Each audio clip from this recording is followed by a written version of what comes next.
Corona की चोट खाए लोग लगाए हैं लाभजनक बजट की बेहद आशाएं। प्रत्येक वर्ष देश में रेल बजट व आम बजट दोनों की घोषणा होने तक आम लोग व उद्योग व्यापारी वर्ग काफ़ी उम्मीदें लगाए रहते हैं, जो कि महानगरों से नगरों एवं ग्रामीण तबके पर महत्वपूर्ण रहता आया है। इसी में चालू वर्ष में घोषित होने वाले बजट की प्रतीक्षाएं काफ़ी उत्कर्ष में हैं।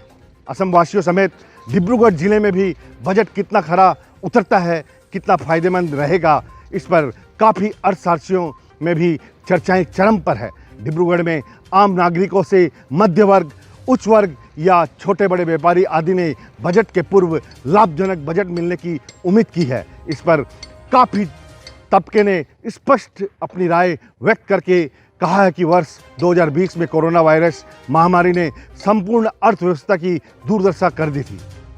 आपको बता दें कि हर एक तबके के लोगों की हालत आर्थिक क्षेत्र में खास ठीक नहीं है। विगत वर्ष में लोगों को जो भी नुकसान झेलना पड़ा है उसे भरपाई करने में काफ़ी समय लगेगा। इसके अंतर्गत कहा कि चालू वर्ष में बजट कोई खास फायदेमंद रहेगा तो व्यापार जगत में उत्फुल्लित होने से नहीं चुकेगा। देश में आकांक्षा का बजट हर एक वर्ग को रियायत दे सके, सबको अगला बजट काफ़ी सुगम महसूस हो, यही बात हर एक स्तर के लोगों ने कही है। इसमें डिब्रूगढ़ जिले में बजट की घोषणा को लेकर अर्थशास्त्री के साथ पेशेवर सीए भी काफ़ी अटकलें लगा रहे हैं। डिब्रूगढ़ में भी बजट पर अभी से पैनी निगाहें हैं। इसमें किसको क्या मिलेगा, कौन फायदे में रहेगा, कौन रहेगा घाटे में, सभी लोगों की अटकलों का बाजार काफ़ी गर्म चर्चा में नजर आया है। नगर में देखने को मिला कि जगह जगह पर बजट की घोषणा में रेल मंत्रालय की तरफ से भी असम सहित ऊपरी असम के डिब्रूगढ़ जिले को क्या तोहफा चालू वर्ष में मिलेगा, क्या कोई नई रेल सेवाओं को शुभारंभ की घोषणा की जाएगी। बजट के पूर्व निजी आकलन धारणा का बाजार जगह जगह पर बेहद उम्मीदें किए हुए हैं। इसी में बाजार की मुआयना करने पर पता चला कि वस्तुओं के दाम घटने बढ़ने के बजट का खाका काफ़ी महत्वपूर्ण बताया गया है। लोगों में जहां बजट को सुनने का उत्साह जगह है तो वहीं राहत मिलने की आशा का बजट कर मुक्त में काफ़ी अटकलों में सक्रिय है। बजट के बारे में आप क्या बोल सकते हैं? जैसा कि आप सभी जानते हैं कि महंगाई जिस तरह से बढ़ रही है, आम आदमियों को बहुत परेशानी हो रही है। एक तो कोविड का इतना प्रॉब्लम, ऊपर से ये यातायात की सुविधाएं भी बहुत कम है।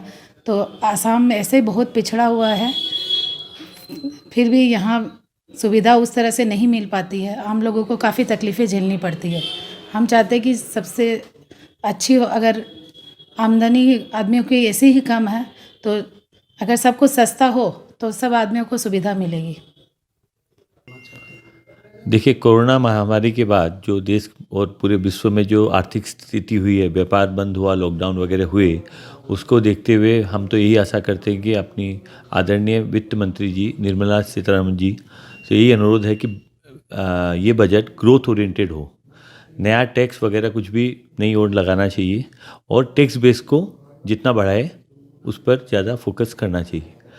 और कुछ में ये सुझाव है कि ये इन्वेस्टमेंट ओरिएंटेड बजट हो तो देश के लिए भी अच्छा होगा और देश का प्रगति का जो तरफ जिस तरफ से हम लोग का है वो उसमें वो सहायक होगा। कुछ एक जैसे मैं सुझाव देना चाहता हूँ कि जैसे long term capital gains on shares वगैरह जो है वो हटा देना चाहिए और बाकी जितने भी कॉर्पोरेट टैक्स वगैरह जो रेट है वो वही रहे। इंडिविजुअल जैसे जो इंडिविजुअल्स है उनकी जो ये स्लैब है वो 5 लाख रुपए तक एग्जेम्पशन लिमिट रहनी चाहिए। और ओवरऑल यही है कि टैक्स वगैरह न बढ़ाकर इसको जितना बेस को बढ़ाए उसको ध्यान में रखते हुए बजट को से हमारी आशा है। के लिए ये बजट बहुत अच्छा ही होगा क्योंकि माननीय प्रधानमंत्री नरेंद्र मोदी जी के नेतृत्व में अभी आत्मनिर्भर भारत की जो ऐलान किया चुका है, अब ये आत्मनिर्भर भारत के हिसाब से आज भारतीय जनता पार्टी की सरकार, राष्ट्रीय गणतांत्रिक गठबंधन की सरकार ने जो इकोनॉमिक पॉलिसी लिया है उसी हिसाब से ही बजट बनेगा और ये बजट आम जनता के हित में होगा आम आदमी को इस बजट से बहुत लाभ होगा। और इसमें आज एग्रीकल्चर सेक्टर, एमएसएमई और सर्विस सेक्टर में ज़्यादा जोर दिया जाएगा। और आने वाले समय में हिंदुस्तान की जीडीपी बढ़ाने का ये एक मौका है और इस बजट में इसका रिफ्लेक्शन होगा।